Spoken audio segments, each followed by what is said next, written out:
Okay, welcome to a lesson on the multiplication properties of exponents. First, let's do a quick review of what happens whenever we have an exponent. So, we have 2x to the fourth. The 2 is called the coefficient, the x is the base, and the 4 is called the exponent. We also call it a power. So, here are our properties. The first property, we have x to the a times x to the b. So our bases are the same, but we have different powers. And we have the same base, and we're multiplying. We add the powers together. Our second property is x to the c to the d power. So we're taking our base and the power to another power. Whenever you take that power to a power, you keep your base and you multiply the two powers together.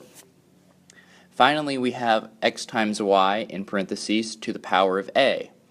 Well, what we're going to do there is we get x to the a, y to the a. So they both get that power evenly distributed. So, let's go more in depth with these properties. So multiplying with the same base, that x to the a times x to the b equals x to the a plus b. So what I'm going to do is do a couple examples and then leave you to do examples for each of these properties. So if we look here on the left, we have x squared times x to the fourth. So we have the same base. So since we have the same base, what we can do is we can take our base and then we take our two powers and we add them together. So we take x to the 2 plus 4, and that becomes x to the 6th power. We look over here on the right, we have 2 squared times x to the fourth times 2 to the first times x to the third. So we've got multiple things going on here. We have different bases being multiplied with different bases, and there's powers here as well. So first thing, let's identify our bases. We have our 2's, we have our x's, and we're going to treat them separately. So, I'm going to start with the 2's. We have a 2 squared and a 2 to the first being multiplied. So we're going to do our power rule. We have 2 to the second plus the first times, now let's look at our x. We have x to the fourth times x to the third, so that's x to the 4 plus 3. Then we simplify. 2 to the third times x to the 7th, and we're still not done. Whenever you have a number and a power, you can actually put that in a calculator and get a new number. I don't want to see 2 to the third whenever you're working this out. I want you to either know this off the top of your head, work it out, or do it in a calculator. So I know that 2 to the third is 8, so this simplifies one more time to 8x to the 7th. So, here are 3 examples for you to try on your own, so go ahead and pause the video and try them now.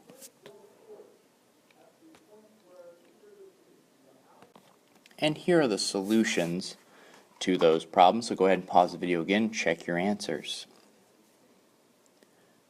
Alright, now we're going to the power of a power property. So this is that x to the c to the d power. So we're taking a power, c, to another power, d. And what happens there is that we do, random mark.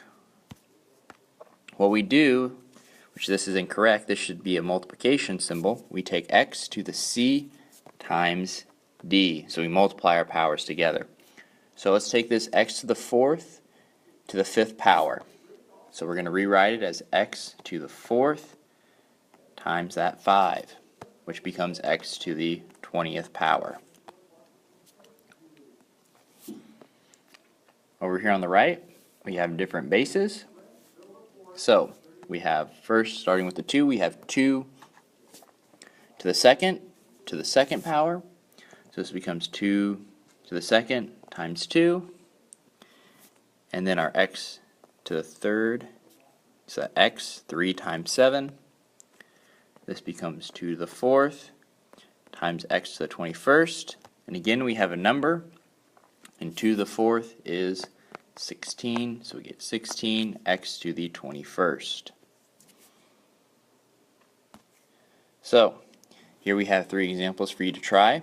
1 and 2 are very similar to the ones I just did. You'll notice 3 is similar, but you're going to have to use that first property as well. You can combine all these properties you're going to learn in this lesson about exponents together to simplify your problems. So go ahead and pause the video and try these now. Alright, so go ahead and pause the video again, check your answers with these. And we're going to go on to our final multiplication property of exponents, the power of products property. That's where I have 2 different bases being multiplied together, my x and my y, and they're both being taken to the same power. When that happens, basically what you do is you distribute the power to each. So if we look here with this x, y, z.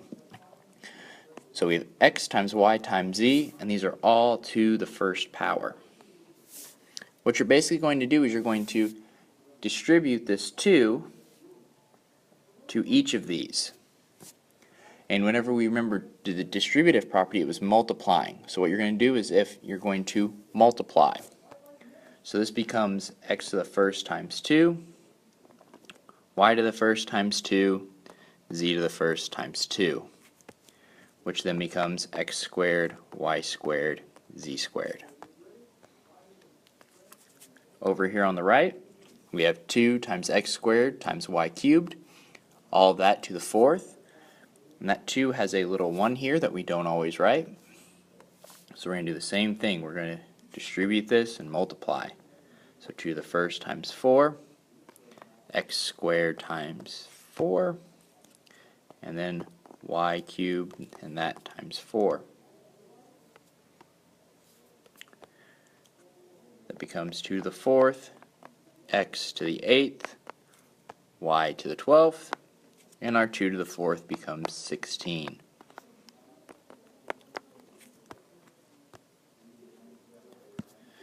Okay, here's your final set of example problems.